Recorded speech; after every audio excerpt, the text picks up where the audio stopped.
Hey, what's up, phone lovers? Welcome to the Mobile Roar podcast for the week of June 10th, 2015. I'm Joe Fidua. I am Chris Chavez. And I am Ashley King. You guys like my haircut? It is. It looks nice. It's very short. And I kind of noticed that after last week. You were like, "What is my hair doing?" It's like all yeah, flipping up crazy. Wait, you got a haircut? I can't even tell. wow. You're the one that like points out when my eyebrows are like brushed differently or something. They're on fleek. Your eyebrows are on Oh fleek. gosh, don't start saying that. That's like worse than on point. All right, so it's hot everywhere, and WWDC happened last week. What is WWDC for the Worldwide Developer Conference. Oh, okay. So it's a bunch of What developers. would something What do? would Yeah. jobs do? So they announced a bunch of stuff and actually some Android-related stuff, which might be a first. We'll get to that in a little bit. We'll start with just the iOS stuff. So iOS 9 and is going to be coming out in the fall. Yeah, in the fall. And there's a bunch of new stuff in that. Something that I think is probably the biggest deal, maybe, is the proactive. Is it called Siri Proactive or is it just called Proactive? They just said it's a feature of it. Now it's like proactive. Or Oh, whatever. it's not actually called Proactive. That's just like a feature of it. Yeah. Okay. So everyone's saying it's basically like a Google Now clone, and it sort of is. You know, it reads your email.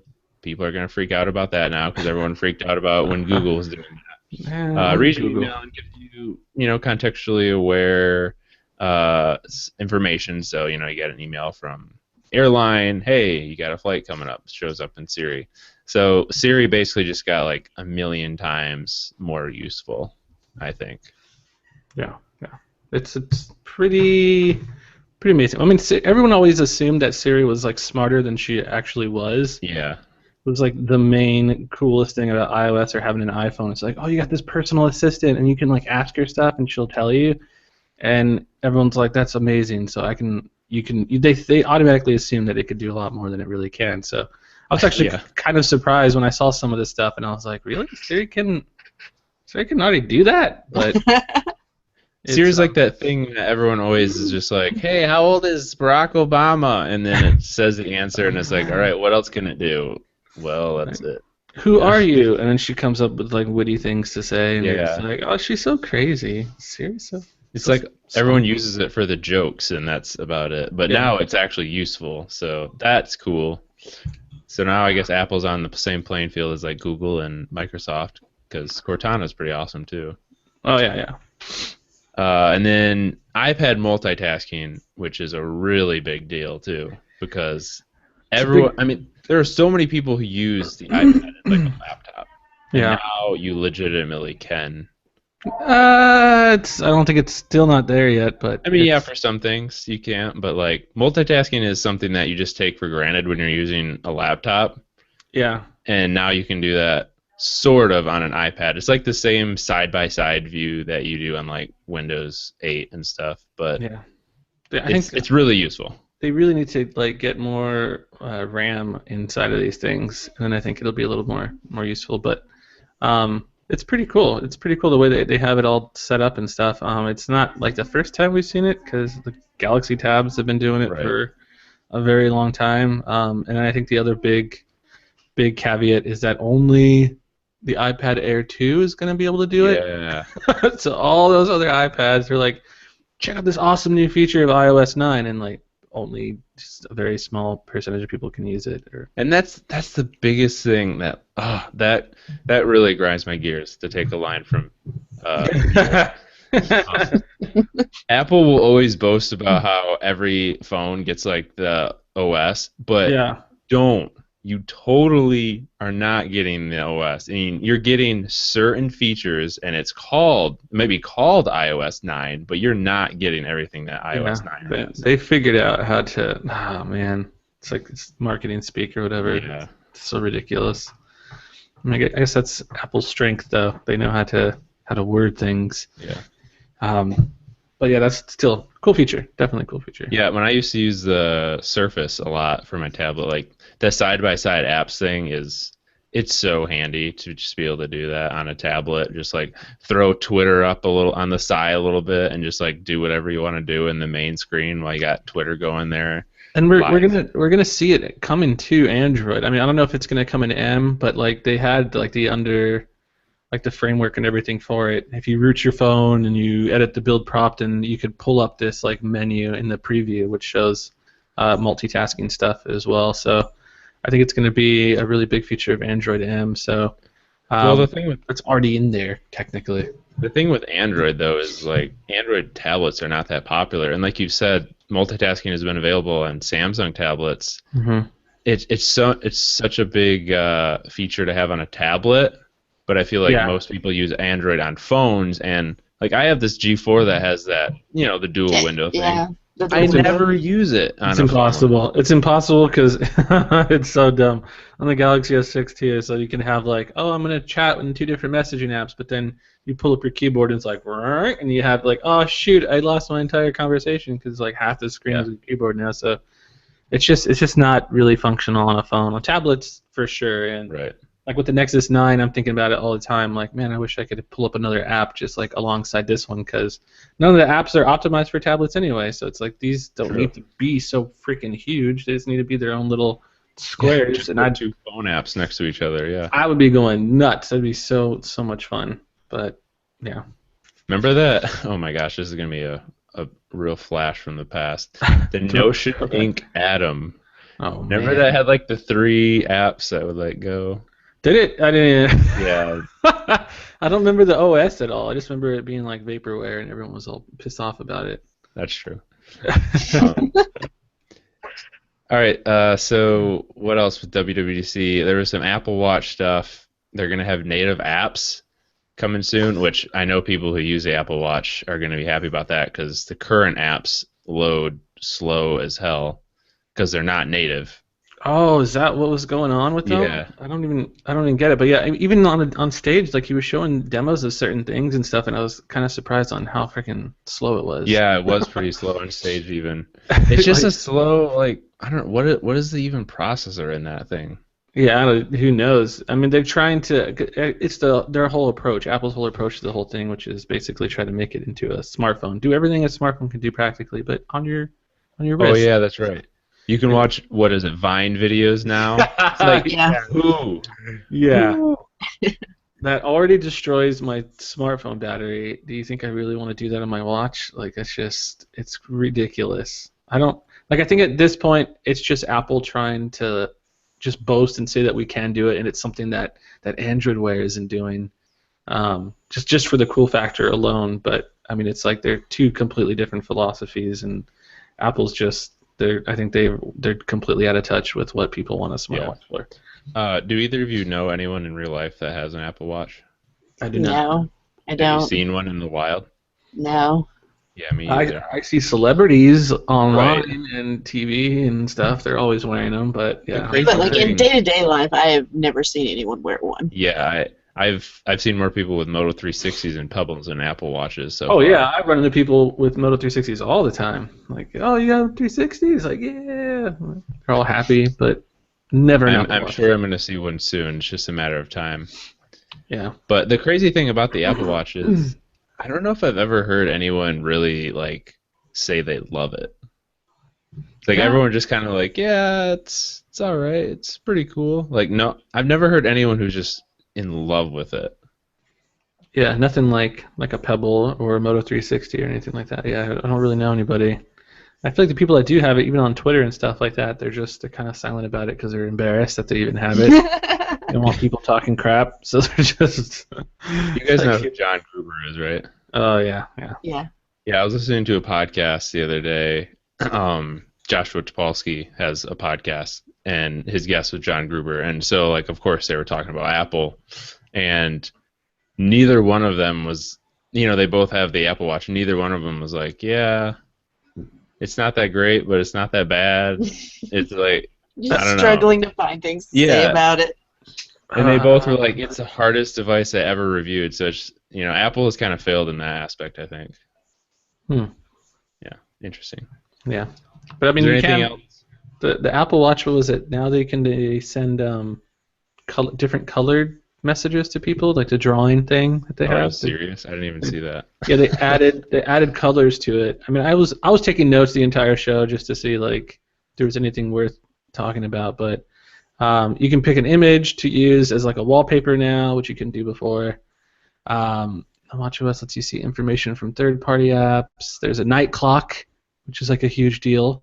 Wait, I don't know for the why. watch? Yeah, there's a night clock mode. So now when you like charge it and you set it down, it basically does like Oh, the Moto 360 thing. You can see the time on the side. Um, there is FaceTime audio. You can play audio and video through it. And just that's kind of it. Taptic engine, digital crown, crap. That's kind of it. But yeah, now I guess the doodle, that weird little doodle, send someone your heartbeat and all that, and draw a picture to them. You can use different colors now, so it doesn't have to be all one color. So I guess that's like a feature everyone was asking for. I don't know. if you want to see something funny about the Apple Watch, do you guys know, like the Fine Brothers who do those Kids React and Oh yeah, Teens yeah. React videos? Yeah, yeah. They have one that's Elders React to the Apple Watch. That's worth a watch. It's pretty Hmm. cool. Hmm. They're just like, of course, their minds are blown by it. Oh really? Yeah. And every single one of them says, "Oh, it's like the Dick Tracy watch." Yeah. Every single one of them is Which first thing reminds they me, say. I'm gonna have to go back and watch Dick Tracy. I don't think my girlfriend's ever seen it, so I'm gonna have to try to find it on like I've never Netflix seen or it. something. Oh my gosh, it's such a freaking good movie. Holy crap. Well, Um, right then. But yeah, the Fine Brothers or whatever, they did the remember the Google Glass thing too, and the old people were like completely like amazed. Oh yeah, yeah, yeah. So I Yeah, mean, they've done like Oculus Rift too with the old people. Those yeah, are always really entertaining. they're so easily amused. Those It's oldies. always I feel like it's always split like half of them will be like, "Oh, this is, we don't need this and I would never use this." And then the other half are like, "This is so cool." And Yeah. It's funny. All right, so is there anything else iOS related to talk about from WWDC? I mean, like iOS 9 stuff. Did we kind of get into that? I pretty much just talked about the Siri proactive thing. thing. Yeah. Is there anything else major in iOS 9? I went through a list and I didn't see that many big things really. No, I guess that's kind of it. Yeah, they had the new Google Now thing. I guess the Siri proactive thing, but I don't know if we really talked about it much. But now it's like it really is like Google Now because they brought back the swipe to left. Because before, like back in the Oh, old that's iPhones, right. you swipe to the left and it would pull up a search thing and you type in whatever you want to search. Now you swipe to the left and it pulls up like this whole like Google Now-esque. You got shortcuts of like frequently contacted contacts or whatever people contacts on top. All kinds of stuff like information that's in there, apps that you've last used, and all kinds of stuff, and then weather and all kinds of stuff. But it's kind of interesting. It's interesting to see how much Apple is kind of on Google's jock right now, like as far as ideas. Like, wow, we need cool ideas. Let's see what Google's doing. Yeah, it was really a show about like, and this isn't even something that just Android fanboys pointed out. Like everyone pretty much has been pointing out how much stuff Apple lifted from other companies in this Yeah. keynote, and it's not even something that's just unique to Apple anymore. Like we've reached a point where I feel like Google is taking stuff from Apple and Microsoft's taking stuff from Apple and Google, Apple's taking stuff from Microsoft and Google. Like everyone is just kind of like taking stuff from everyone because everyone has great features now, and all users expect these features. So Yeah. I would think about it a lot. How eventually it's just going to be. I mean, like your preference in OS and things like that. Like it's not going to be as big as a deal as it used to be because pretty much your OS is going to have all the same features as like another OS. Like it's feature-wise, like we're kind of reaching that like apex, I guess. plateau. Yeah. Yeah, it's interesting. But like with Android M, I mean, I know how we're talking a lot about how Apple is copying Google, but in Android M, there's a lot of stuff they introduced that Apple's already been doing for a while now. Oh yeah. Like the big one I can think of was the permissions, the way they ask for permissions and how it's like on demand and with the applications and whatnot. So that was like a big iOS thing, and I was holy crap, I can't believe they're like introducing that right now. It's so weird. But that's just they totally ripped on iOS with that one. All right, so let's talk about the Android news that came out of WWDC, which is a very rare thing to happen. So odd. Jobs would never let this happen. No. Yeah, That's what the was? truth, though. Yeah, no, it totally is the truth. And I mean, the big thing is Apple Music coming to Android, and that's like a double whammy for Steve Jobs because didn't he say something about streaming once too? And Yeah, then he had those things about Android. Is like, I posted the video on my on my Twitter, but yeah, he's just like, nobody's gonna buy subscription, like, because you could tell that this was like something that really like pissed him off or whatever. He just found really annoying because he went off on a little tangent about it because he's just like, nobody wants to buy subscription-based music. Like, we've done studies, and then he's about to go on and like talk about other stuff, and he's like, you know what? In fact, and he just keeps like going and like harping on it. It's like it's so funny, and like, man, he really hated subscription-based music. That whole idea. But I mean, that was like back in what 2003 or something. So yeah, when he said that, that was probably true. Like, no one would pay for it. It kind of was because I don't think anyone understood it back then. But that was, I mean, back then I don't even know what year it was, but I'm pretty sure that's when like the Zune was out, and I was like paying $10 a month. Oh yeah, that's right. For all you can download music, and I was freaking blown away because I was like, this is freaking amazing. Like, I can put away all my CDs and I can just download music to my Zune, and like, it was the coolest thing in the world. And whenever I explain it to people, and they're like, oh, that's tight, $10, and you get to download all the music you want and keep it, and they're like, well, you don't really keep it. You know, if you stop paying, you lose it all. And they're just like, wait, what? No, that's I would never do that. And it's just like people were so fixated on like having physical media or downloading an MP3 for $1 or something like, and keeping it forever. Yeah. It was too I guess ahead of its time or whatever. Like, people just couldn't. No, that's true. Like, I mean, we will eventually talk about Apple Music, but Microsoft kind of dropped the ball. Like, they had this whole streaming music thing that people loved. Like, I had a bunch of friends that had that too that loved it, and like, what happened? Now they are zero. They are not even in the conversation of streaming music. Yet they still do have music, but like, no one cares. Yeah, I think they transitioned it to just Xbox Music or something weird like that, where you can still pay for it that way. But the Zune was freaking awesome, and the UI, like the application, looked freaking awesome on like the desktop. It was minimal. It was like insane. It basically looked like iOS 8 or 7 before iOS even looked like that. Like, it was everything they were doing was like awesome to me, and I can't believe that it just completely tanked after a while. It was like maybe the music labels had something to do with that, but. So tell us about Apple Music, Chris. So Apple Music is coming out. It's finally been announced. It's gonna be $10 a month, pretty much like every other subscription service. They have a family plan as well, $15 for up to 6 people. I think that's the best feature, actually. If you have a big family.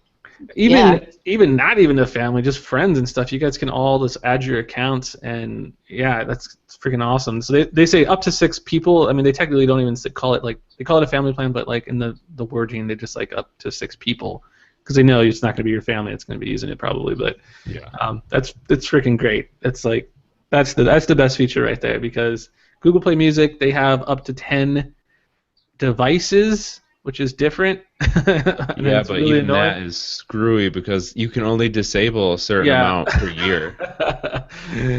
I basically can't add another device to my Google Play Music account for at least another, I don't know how long now. So it's completely dead to me. Spotify has a $15 family thing, but it's only up to 2 people. That's basically what me and my girlfriend are on right now.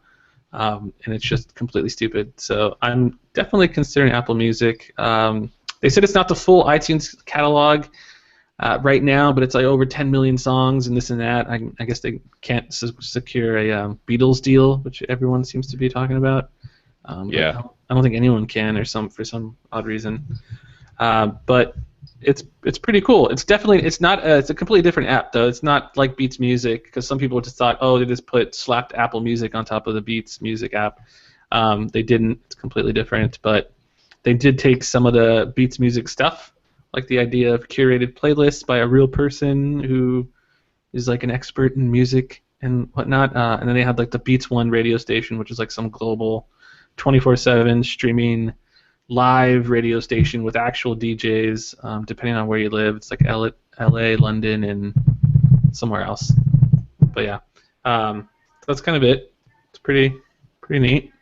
Pretty Yeah, cool. I mean, Oh, once and it's coming on for Android. I think we forgot. yeah, that was the thing. When is it coming for Android? And They said the fall, so it's June 30th for iOS users. So you kind of get to use it a little early, and then the fall time, which is basically when iOS 9 comes out in the fall, final whatever, like the real version. So you'll get it once everyone gets iOS 9, and iOS users have been using it for a while.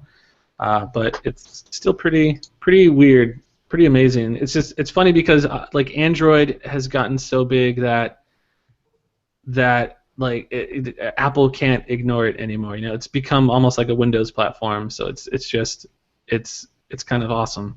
but yeah, as big as Android is, I'm still surprised that they're like actually releasing it for Android. Yeah, I don't I know mean, why. I was really like I was really surprised. I did not expect them to say it. I thought maybe like in the fall they would be like, oh, by the way, we're doing this like Android app. But I'm just so surprised that they're like, oh, that's coming out for Android in the fall. Like, wait, say that again? Like they kind of just like, whatever, Windows, Android. Wait, did you say Windows too? Yeah, Apple Music. It's coming for Windows and Android in the fall. Okay. I almost wonder if it's more something that the labels force them to do. They're like, you know, we want everyone to be able to buy this, and Apple's like, well, no, let's just keep it on iPhone. Let's keep it on iPhone. No, Android. There's a lot of Android users out there, so it's interesting. It's interesting because this is, I feel like, not the floodgates have opened, but now it's like it's a completely different Apple, and this might be a sign of things to come. Like I wouldn't mind having a little more compatibility with like OS X and stuff on my Android device. I've seen a couple Apple apps, maybe like their email client or something on my Android. That would be freaking Tell you awesome. what, I can't wait to get Apple Maps on my Android phone. I mean, anything like that. I mean, we're seeing Microsoft do it, and it's just so weird that Apple is so. I mean, they're so anti-Android. I mean, I feel like again that was like a Steve Jobs thing, but like maybe this is the start of something new. I mean, not every Android user is like uses a Windows PC or something. Some Android people have Macs, like me, and we want better like polarity. Well, yeah, I mean, talk about the other app that they're gonna be bringing. Yeah, and this one was kind of jacked up, but we're not even sure what's going to be on the Play Store because I don't know if like Google would even allow it, but it's called Migrate to iOS.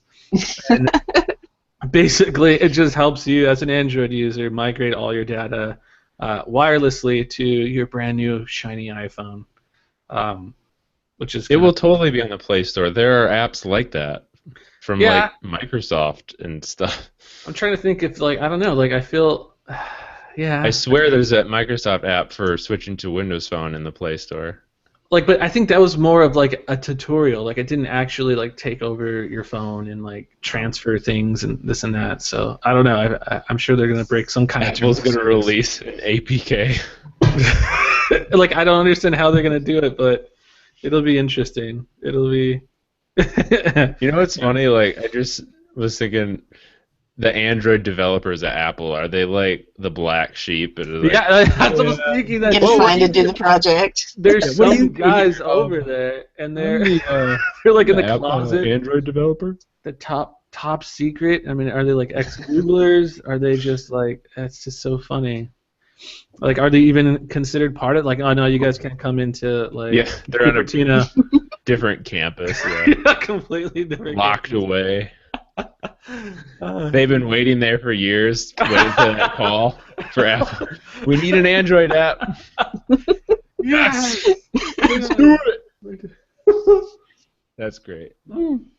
That's going to be weird, man, seeing that developer in the Play Store, Apple Inc. Yeah, I mean, people were joking. They're like, "What if Apple has like they follow material guidelines better than Google? Wouldn't that be something?" It's like, I would be willing to bet that the app looks nearly identical to the iOS version. Yeah. There's no doubt in my mind at all. Yeah. Apple Music, I'm a little more curious on, but Oh, Apple Music will be a straight clone too. Guarantee it. yeah. All right, let's move on from all the Appleness. Apple schmapple. Apple schmapple. All right, so OnePlus One gets a permanent price drop to $250. That's a good deal. That is so tempting. I mean, that's almost an impulse buy right there. That's Well, would that be like your fourth or fifth OnePlus that you've owned? Yeah, there's so many that I've gone through. Like I keep buying it and then flipping it. That was back when they had the invite system, which was great for resellers like myself. But yeah, Ashley wasn't here for that. Chris is the original phone flipper, like house flipping. Chris is a phone flipper. Oh my God, Chris. yeah, no, it was bad because I would get, the OnePlus you need an invite to get. So I'd get the invite and I'm like, yeah, I'm gonna buy it. And I bought it and was like, this thing's a little too big for me. And then immediately once I would like push, say something, post something on Twitter or whatever, I'd have people hitting me up on Hangouts like, hey man, you want to sell that phone, bro? And they're offering me like $50 above like what I paid for it, or I think some guy offered me $80 more, and I had to meet him like in Long Beach.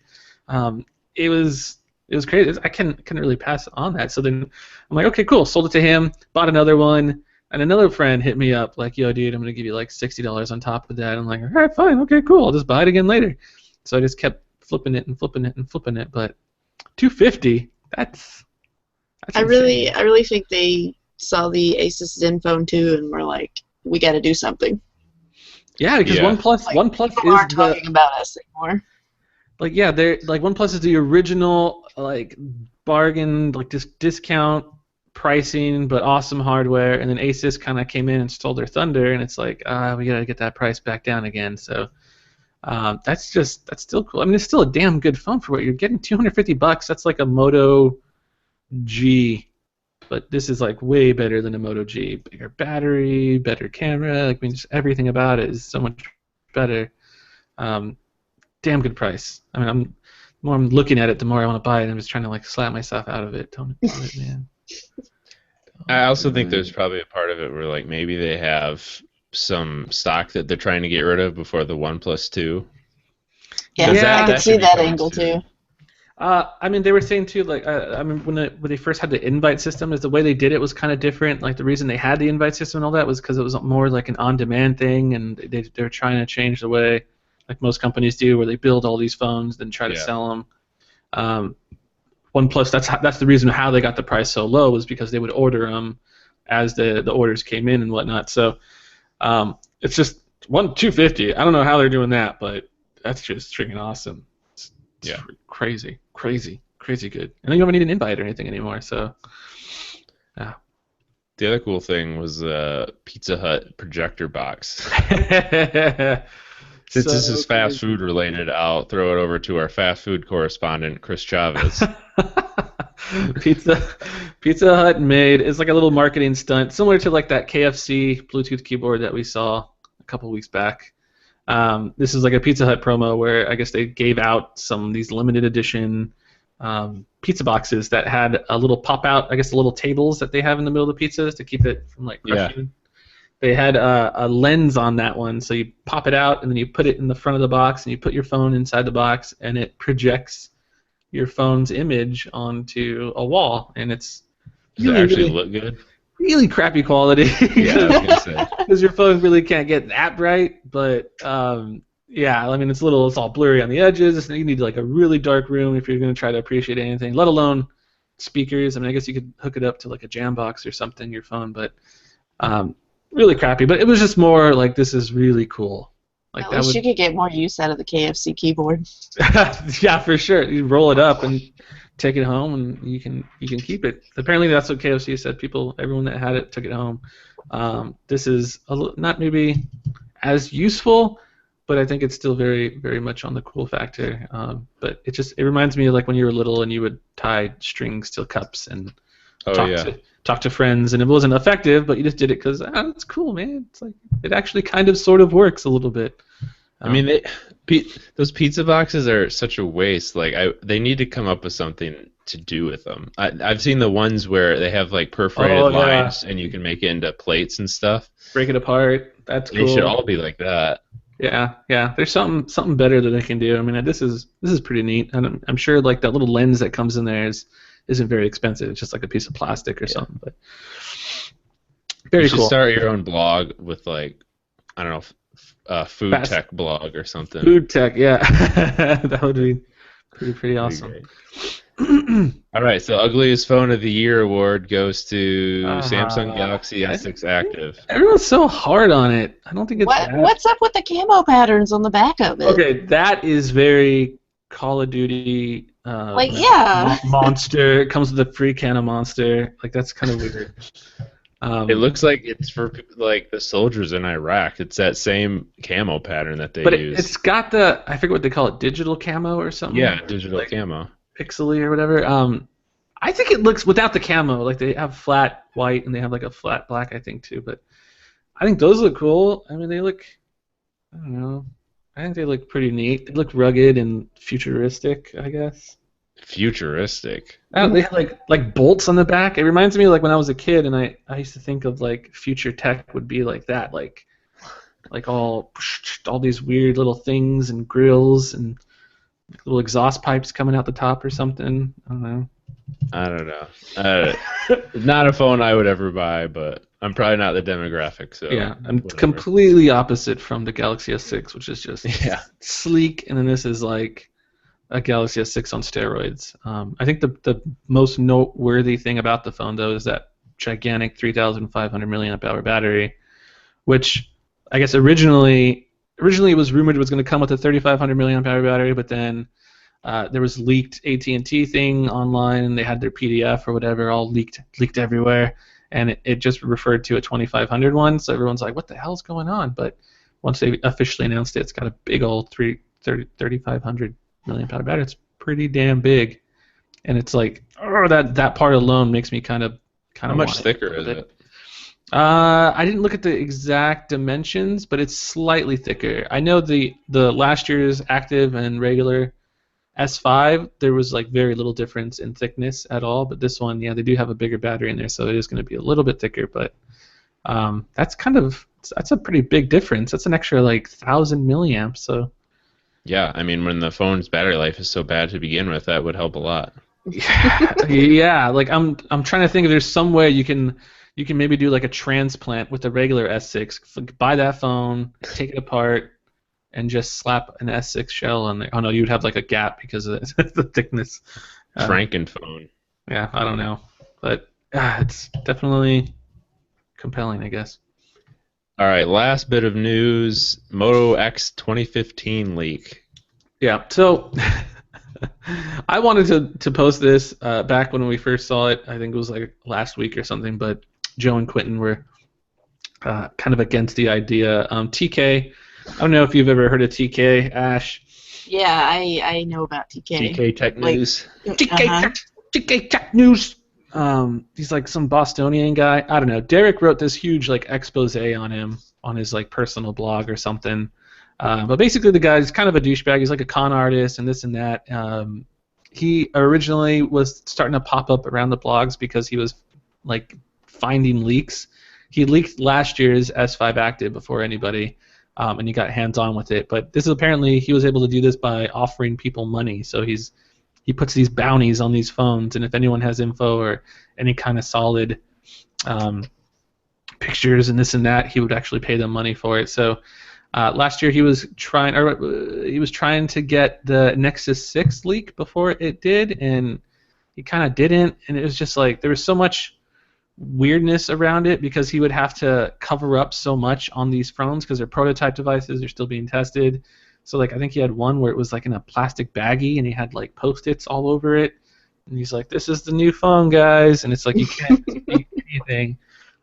So last week I guess he got his hands on an alleged Moto X 2015, and I mean like TK always does, he has to keep his sources safe or whatever, so he blurred out almost everything on the entire device. Literally everything. Everything was just pixelated except for like this little camera housing area and the little Moto button, which looked like it could have been easily photoshopped. yeah, it looked weird. So yeah, we didn't post it on the site or anything like that. But now there's like some photos of I guess the frame of this phone, which were leaked by somewhere in China or something like that. Which usually happens. I mean, somewhere in the supply chain, someone's going to get a hold of these components and they're gonna take pictures and publish them online. So it does kind of line up with TK's thing. You can see like a similar shape and all that stuff. And it does show like a weird little cutout underneath the camera for a fingerprint sensor. So there's a possibility that the next Moto X is going to have a fingerprint scanner, probably in the little M button. And I think I mentioned this on the podcast before, but I saw the Nexus 6 back when it was being tested, like the early prototypes of it, and it had a huge like black square on the back right where the Moto button is now. And apparently I thought like, oh, they're trying to obscure or hide like the fact that it's a Motorola device, but I'm like, that doesn't make any sense.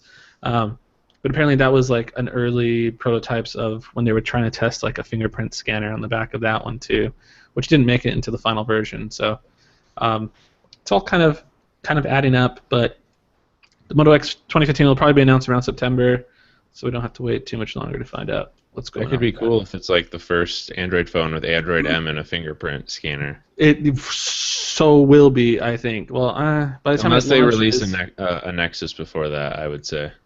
yeah. Well, the Nexus has to be like what, November-ish. So yeah, I don't think it'll be running Android M out of the box, but it'll be running like the latest version of Lollipop. But I guess if it has a fingerprint scanner built into it, it's got to have, I mean, some kind of support for it. Well, I mean, Samsung devices don't have M in Oh their yeah, fingerprint you're right. Yeah, scanner, so it is they'll have to- possible. yeah, they'll have to implement their own stuff into that. But yeah, so exciting, pretty neat stuff. All right, let's move on to our wins and fails of the week. My win of the week is going to be Indiegogo project called Flick. And it is a smart button, they're calling it. Everything nowadays, you put smart in front of it and it gets way cooler. This is a smart button. It pairs to your phone with Bluetooth, and you can program this button to do like pretty much anything. You just stick them somewhere and like use their app, you program it to do something. So some of the examples that they show, like you could have a button that calls a cab or a car with Uber or something. You can have a button that silences your alarm in the morning instead of like trying to mess with your phone. Just hit a button. You can have a button that orders food, and it works with like a lot of the apps and services that do this type of stuff. So like If This and That, Nest, Wemo, a lot of that stuff. So you can like make your own recipes to do stuff. You can use apps to do stuff. You can like hit a button to turn off Wi-Fi or something. So it's a really neat little accessory, and the idea is like basically buy a bunch of these things and just like stick them all over your house or in your car or wherever. You could like have one on your belt all the time if you wanted to. Like you can send a distress signal, I think was one of the things. There's a million things you can do with it. Stick them anywhere you want, but it's really cool. I wrote the article about it, and I kind of worded it like turning your entire world into a touchscreen, because it's just like you have all these buttons everywhere. You just touch it to do stuff. So it's pretty nifty. I feel like it's kind of like the promise that NFC tags were supposed to be. Like, oh, you could just put NFC tags everywhere and do that, but that never really caught on. Maybe this will be a little easier for people. Yeah. I don't know. This is. I was thinking that too. Like it's similar to NFC tags, but then you have to like pull your phone out and. Yeah, the downside to those is you have to tap your phone, and with the buttons you wouldn't have to do that. Yeah, and they said, I guess like my other concern was battery life. Like these things are connected wirelessly to. Yeah, I was wondering about that. How are they powered? But I mean, if they use Bluetooth Low Energy like the Fitbit devices and things like that, it may not be too much of a battery drain. Yeah. I mean, if you have one or two, but not, like 5 of them you're trying to use. I looked up the FAQ on it, and it uses like those round batteries. Oh, okay, like the watch battery type and they thing. said it lasts up to 5 years without needing to be replaced. So that's kind of. That makes sense because, like Ashley said, the Fitbits, they sip battery life on Bluetooth Low Energy, and they're doing a lot more than a button. So that's pretty cool. So awesome. I think the funded. Did you back it? Did you? I didn't. Yeah, I think it's cool, but I'm not sure I would use it because I have the NFC tags too, and I ended up never using those. But my only gripe with it is it's a little pricey because it's like $34, I think, to get was it one or two buttons? I'll have to look it up. But it was kind of pricey. Like I was expecting it to be like, you do, I don't know, $50 and you get like 5 buttons or something. Yeah, I don't think they're doing the discount. Usually, when you back something on Kickstarter, they give you like a discount for being an early backer. But this seems like they're just giving it to you early. Yeah. But you're still paying full price for it. $34, you get one button and a clip that can, so you can clip it to yourself. That's pretty expensive That's for pretty one expensive. button. And I think it's probably not going to do so hot just because of that price point. So 'Cause, what like- you do is you do just like Pressy. You wait until the Chinese knockoffs come and buy those. Yeah. Oh gosh, poor Pressy. Poor Pressy.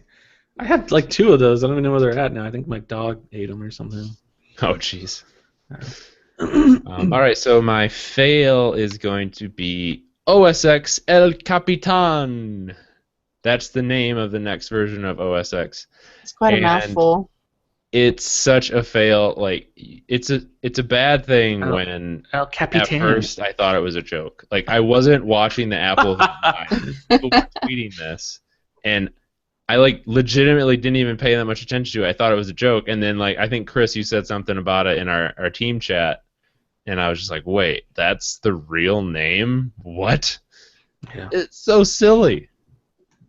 It's I pretty mean, I could ridiculous. understand the logic behind the name, but I think it was a pretty poor name. Well, because like that's another thing too is usually they pick like these different locations, but now they're like, oh, we're gonna still keep it within Yosemite because we love it so Well, much. And I mean, because their update wasn't really that much different. It Yeah. doesn't add that much stuff, so they chose a location within Yosemite. that makes sense. That makes sense. But yeah, that, I mean, there's a million locations in But Yosemite. the name that they chose was, Yeah. I don't know.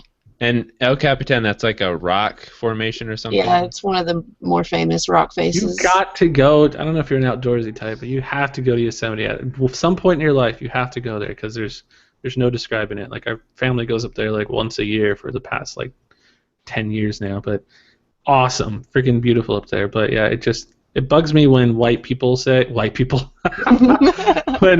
when it just the way he would say it on stage, like El Capitan, like and it's OSX El Capitan, and it's like Did I say it horribly wrong? No, I mean it's I mean I can't even say it right either, but it's El Capitan.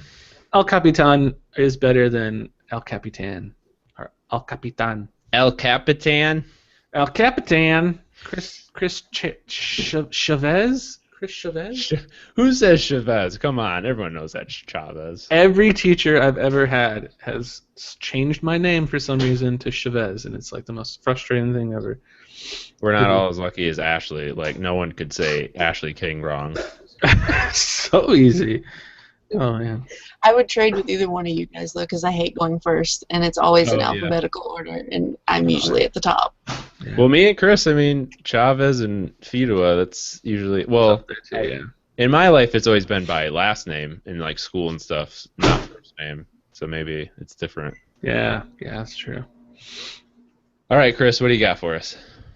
My win for the week is going to be 27 Oculus apps, VR apps that were they're unreleased, but we posted them in a post. But these are really cool because I guess Oculus held this thing they were calling the VR Jam, which is basically like a little developer contest they were doing to see who could build the best VR apps or games for the Oculus, which is basically like the Samsung. What did they call that? Gear Live Innovator Edition. So they held this little contest, and they're giving away over like $1 million in total prizes. I think the top spot was like $200,000, and it went to I forget who, but there were so many awesome games on here, and they're games that aren't out yet. So it's like if you do have a Gear VR, you're probably already hungry for some type of VR content, and then we posted all the download links and everything on the site there. But I was surprised, like after watching all the videos and stuff, how really awesome some of these apps and games were looking. I was just completely blown away by some of them. Some of them are games. Some of them are two-player games where you play with somebody on their phone or tablet, and they're like trying to help you or capture you or something. And you have your VR and you're running around doing stuff. And then some of them were quote-unquote experiences, which is kind of like you're watching a movie, but you're in the movie and you're looking around and doing stuff. But 27 total. That was a lot. It took me forever to write that post. So you guys should definitely check it out if you have a Gear VR or you're thinking about getting one soon. That was my win. Fail for the week is going to be HTC. Oh gosh, man, can't catch a break. HTC took a picture of. I guess they were basically hyping up their gold 1M9. I guess every year they have a new one phone, and they always make some gold version of it, and they hand it out to people for awards and whatnot. But they took a picture of it and posted it to Twitter, but they took the picture with an iPhone. So the shiny, incredibly glossy gold 1M9s, if you look in the bottom corner, you can clearly see some guy holding his iPhone and taking a picture. And HTC, you know, it's not really a huge deal. I mean, you can't expect everyone to have your phone, but it's just, of course, the Android and all those places, they had a field day with it, and everyone's just like, oh, blah, blah, blah. HTC doesn't even, I mean, it sucks because the 1M9 had such a terrible camera that they couldn't even probably take a picture with the 1M9 because it would have looked like total crap. They had to use an iPhone, but it was really embarrassing and kind of just not good. Did they take the picture down or did they leave it up? They removed it, yeah, and it was funny because Quentin was writing the post and I sent him, you know, like, oh look, it was an iPhone, and he was like, oh, so that's why they took it down. He was like, I was wondering why I couldn't find the dang picture anywhere, and it was just, they were embarrassed by it as well, and like, oh, let's get rid of this. Oh, so funny. Yeah, so that's my fail for the week. Nice. All right, Ashley, are we gonna get a win and a fail this week? No, I'm terrible. I do have a pretty good win though. I don't know if you guys keep up with all the new content that Netflix releases, but they released a new show this last weekend called Sense8, and it's by the Wachowskis. What is the premise of that show in a short description? Because I've been wanting to check it out. The premise of the show is that there are certain people that can feel what other people feel in real time. But they're still across the world. So the show focuses on all these 8 people that can all feel what each other feel, and it goes through their daily lives, and you see how it's starting to affect them, and then they learn about all these other people that have the same power. So I pricked my finger, one of them feels that I pricked my finger. Yeah. Or if I'm gassy, then yes, Joe would be gassy. Actually, to that level, they would actually feel that too?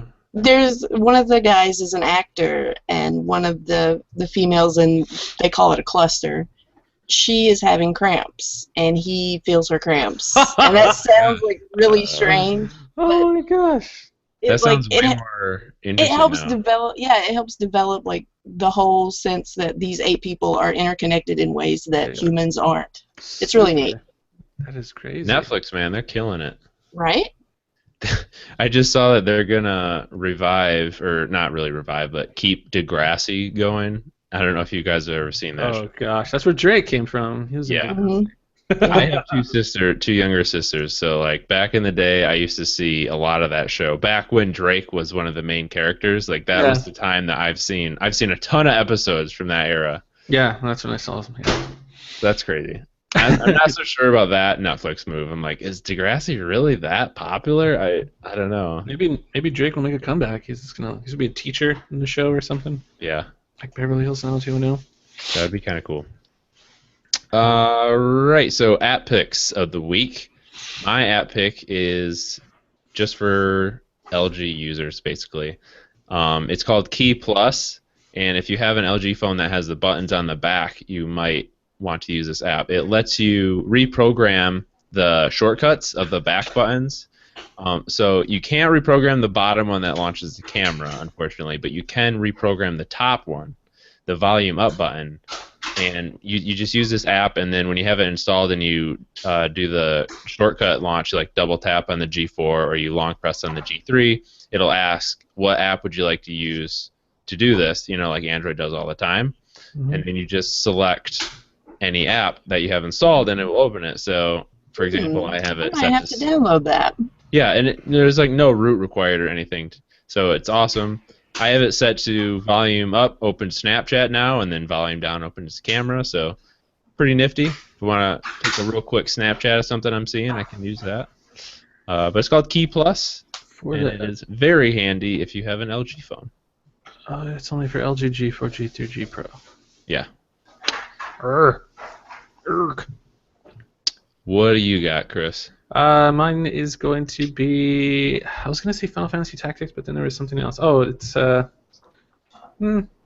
okay, I guess I got two. Final Fantasy Tactics was released for Android, which is kind of a huge deal because it's probably one of my favorite games of all time.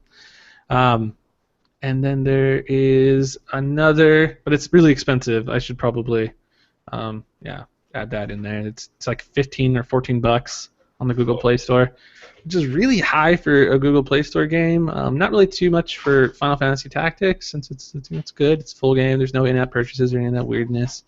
But awesome game. You guys should check it out if you haven't played it ever. But my other app is going to be something called Gravity Screen. It's an application. Someone actually recommended this to me because in my pocket, my Galaxy S6, because my jeans are so tight and my thighs are so ripped, I think that's probably a better reason why. Yeah, that's probably why. when I walk around with my Galaxy S6, the jeans, like I could see like my jeans light up because I'm pushing the button like as I'm walking around, and it keeps turning on my darn screen. And I think every time you turn on your screen, your CPU jumps up to like 100% because it figures you're going to start doing something, and then you don't, and then it has to go back down again. So what Gravity Screen does is it's able to turn off or turn on your phone depending on its orientation and stuff. So there's a setting in it to keep it off when the proximity sensor is closed or whatever, not closed but dark. So if it's in your pocket, the screen's not going to go on, or just turn off very quickly.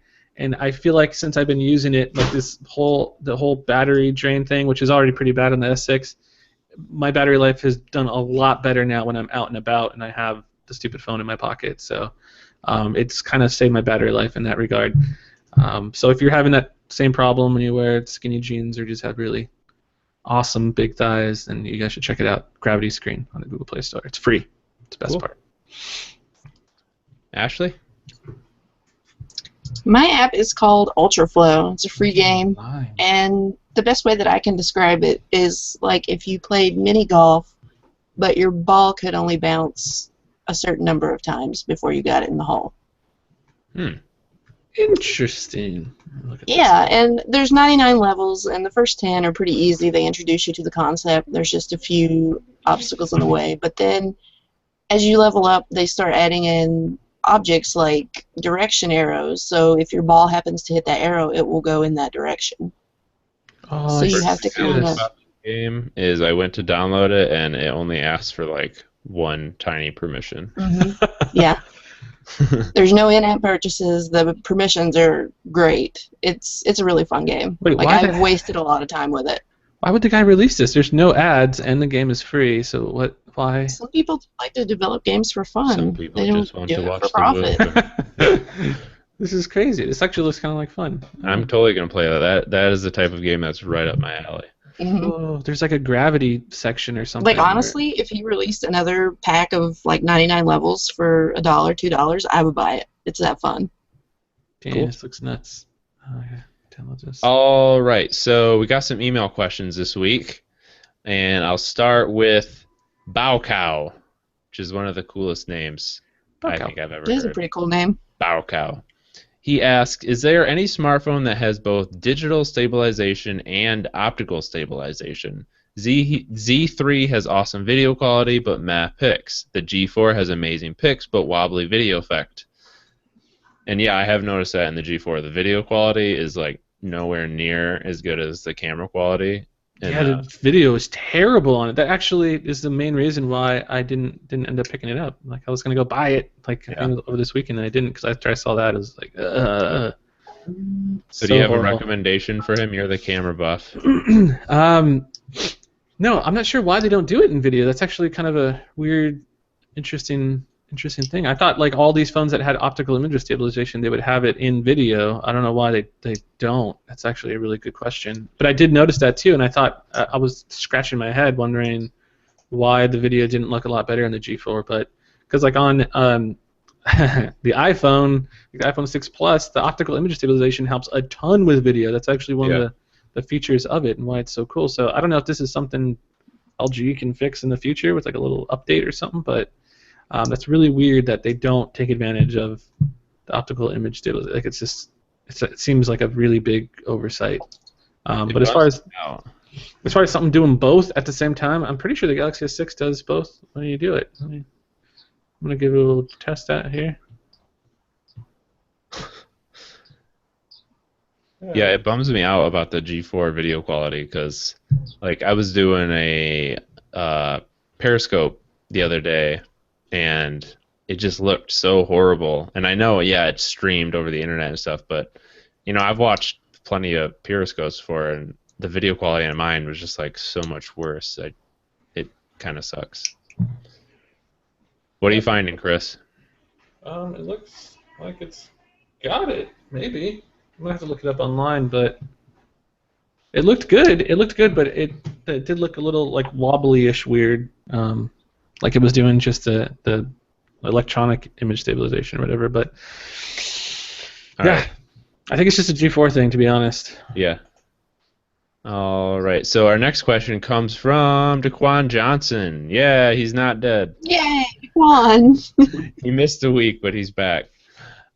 This week he asks, he's read that the Nexus devices are getting the M preview, the 5, 6, and the 9. Do we think that the 2013 Nexus 7 will get the official M update? And if not, do you think that Google will give us a new 7 or 8-inch tablet? Repeat that again? Will the 2013 Nexus 7 get Android M? Yes, I think they will too. I mean, they've supported it this far. Yeah, I do too. And then he also asked, do we think Google will release a new 8 or 7-inch tablet? I heard the rumors were there's going to be no new tablets this year. I do think they're going to do an 8-inch version eventually, but for whatever reason, they just haven't. They're not going to do it this year. Maybe because the Nexus 9 is kind of a little sucky, but I think they're going to do it probably next year. But that's kind of like the rumor is that there's going to be no new tablets this year from Google. Okay. And our last question is from David Hollingshead, who used to email us a lot back in the day. So welcome back, David. He asked, do you know of a good place to download old version of Android apps? He says that there's an alarm clock app for the Droid Razr, which got updated, and he doesn't like it anymore. So he's wondering if there's a way that he could download the old one. Only place I can really think of is like there's apkmirror.com. APK Mirror doesn't really do that many like third-party apps, though. That's right. That's the problem with that too. The other thing is I've had a lot of luck just searching like forums online.